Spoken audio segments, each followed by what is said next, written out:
ले लिया, उम्मीदवारों के कज़ात रिजेक्ट कर दिए, फिर भी क्या हुआ? खुदा का वास्ता है जागो। और मैं इमरान खान साहब को मुबारकबाद देता हूँ कि खान साहब आपकी हमेशा ख्वाहिश थी और ख्वाहिश है कि मेरी कौम जागे। खान साहब आपकी कौम जाग चुकी है और इंशाअल्लाह हकीकी आज़ादी हासिल करने तक ये कौम आपके साथ खड़ी है। इंशाअल्लाह बहुत जल्द इंशाअल्लाह इमरान खान बाहर भी होंगे और इमरान खान साहब इस मुल्क के वज़ीर आज़म भी होंगे और इंशाअल्लाह ये मुल्क उस रास्ते पे चलेगा जिस पे चलने के लिए हमारे बाप-अजदाद ने जानी और माली कुर्बानियां दी थी। डॉक्टर साहब ये बताइएगा कि जब से आपने मनसब संभाला है उसके बाद आपकी 2-3 मुलाकातें हुई वज़ीर आज़म से, जिस पर इमरान खान ने खासी नाराज़गी का इज़हार किया कि आपको उनके साथ तस्वीर नहीं बनानी चाहिए। उसके बाद आपकी मुलाकात हुई खान साहब से, क्या इस पर कोई गुफ्तगू हुई? दूसरी बात यह कि इस वक्त जो खान साहब की जो राय की खबरें चल रही है इसमें ये बताया जा रहा है कि आपका मैन किरदार है और मीडिएशन के लिए आप कोर कमांडर से भी मिले और दीगर लोगों से भी आपकी बातचीत चल रही है, इसमें क्या सलाह है? पहली बात तो ये है कि इमरान साहब खान साहब की कोई नाराज़गी नहीं है इस बात के ऊपर। मैं जो कि एक सूबे का मुझे खान साहब ने वज़ीर आला बनाया है, मेरे पर इस सूबे की आवाम की और मेरे सूबे की हकूक़ की जिम्मेदारियाँ हैं और फॉर्म 47 पे जो ये वज़ीर आला बना हुआ है इस वक्त ज़ाहिर बात है वो लीड कर रहा है, तो मेरे जो मामलात हैं उसी कैबिनेट से और इसी फेडरल गवर्नमेंट से ही होने हैं, पहली बात। दूसरी बात जो आप कर रहे हैं कोई मुज़ाकरात की या मीडिएशन की, तो मैं ये कहूँगा कि इमरान खान साहब ने खुद भी हमेशा कहा एक बात, बारहा कहा कि मैं बातचीत करने को तैयार हूँ पाकिस्तान के लिए। उन्होंने ये भी कहा कि अगर मेरी वजह से पाकिस्तान की तरक्की होती है मेरे हटने से तो मैं हटने को भी तैयार हूँ। अब आपने बार बार देखा कि उन्होंने अपनी स्पीचेस में बार बार बताया, कौम को बताया, इदारों को बताया, जो कंसर्न लोग हैं उनको बताया, लेकिन अफसोसनाक बात यह है कि यहाँ पर जब प्लान बन जाते हैं, लंदन प्लान बन गया, कभी कोई प्लान बन गया, कभी कोई प्लान बन गया, उन प्लान के ऊपर जब मुल्क चलेगा और कुछ फर्द वाहिद, इदारे नहीं, कुछ फर्द वाहिद जब अपनी ज़ात के लिए अपनी डील के मुताबिक मुल्क को चलाएंगे तो उसका ऐसा ही अंजाम होता है। बाकी इमरान खान की जो रिहाई की बात है हम उसके लिए पूरी कोशिश कर भी रहे हैं, हम करेंगे भी सही, हमारी टीमें लगी हुई हैं, सारे जेली केसेज हैं, एक्सपोज हो रहा है ये निज़ाम और इंशाअल्लाह अल्लाह अल हक के इनको मजीद एक्सपोज करेगा, इतना एक्सपोज करेगा कि ये मुंह दिखाने के नहीं रहेंगे।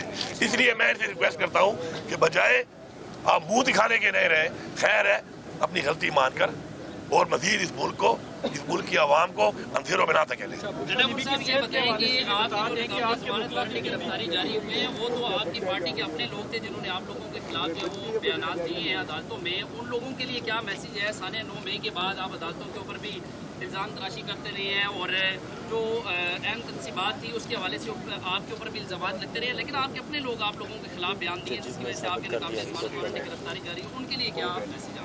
पहली बात तो ये है कि इन बयानात का आपको अच्छी तरह पता है कि बयानात किस बुनियादों पे आए हैं, किस टार्चर के तहत आए हैं और किस तरह आए हैं। दूसरी बात है जजेस ने जो लेटर लिखा है उसके बाद तो चीज़ जाहिर हो चुकी है, ओपन हो चुकी है कि उन्होंने खुद मान लिया कि जी हमने दबाव में आकर ये फैसले किए हैं और ये फैसले किसके खिलाफ हुए? ये तहरीक इंसाफ के खिलाफ हुए, ये इमरान खान के खिलाफ हुए, ये हमारे वोटर सपोर्टर हमारी लीडरशिप के खिलाफ हुए। और जहाँ तक आप बात कर रहे हैं कि मेरा मुख्तलिफ थानों में नाम है, तो मैं ये कहूँगा कि एक टाइम में 8 डिस्ट्रिक्ट के अंदर 9 मई को मैं मौजूद हूँ, 1 घंटे के अंदर मैंने उन 8 जिलों में कार्रवाइयाँ की। अब मेरे पास एक ऐसा F-16 तैयारा था जो स्पीड F-16 की मार रहा था, उत्तर हेलीकॉप्टर की तरह रहा था। तो ये टेक्नोलॉजी पाकिस्तान में अगर मेरे पास है तो मेरे पे साबित कर लें। बाकी ये एक्सपोज हो चुके हैं, अब इनको समझ आ नहीं रही और ये समझ रहे हैं बेवकूफ़ों की तरह कि ये इस कौम को धोखा दे देंगे। मैं खान साहब की एक बात रिपीट करता हूँ, खान साहब ने कहा था नालायक भी हो और बेगैरत भी हो, इससे ज्यादा मैं कुछ नहीं कहूँगा। एक बात मैं ऐड कर दूं, एक क्वेश्चन का इन्होंने क्वेश्चन किया केसेस के हवाले से। अली मीन साहब किसी एक केस में भी नामजद नहीं है और इनका बाद पॉलिटिकल कंसिडरेशंस में नाम डाला गया। रावलपिंडी डिवीजन में जितने केसेस हैं किसी एक केस में भी सीएम साहब नामजद नहीं है। जहाँ तक आप बात करें बुशरा बीबी की, देखिए कितनी घटिया हरकत है कि जिस तरीके से एक इद्दत के निकाह वाले केस में बुशरा बीबी के ऊपर सजा दी गई, शर्म आनी चाहिए। बहैसियत एक कौम हम किसी के साथ बैठ के डिस्कस भी नहीं कर सकते कि हम इतने घटिया हो चुके हैं, हमारा निज़ाम इतना घटिया हो चुका है कि हम इस हद तक जा सकते हैं।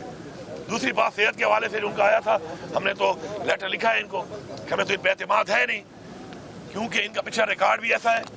और उसके बाद जिस तरीके से बैठे हुए हैं फॉर्म 47 के तहत एक जेली मैंडेट लेकर, तो ऐसे लोगों से क्या उम्मीद होगी। तो हमने लेटर लिखा है कि भी गवर्नमेंट है कि बुशरा बीबी के चेकअप के लिए हमें इजाज़त दी जाए ताकि अपनी टीम हम भेजें और हम चेकअप करें इंशाल्लाह।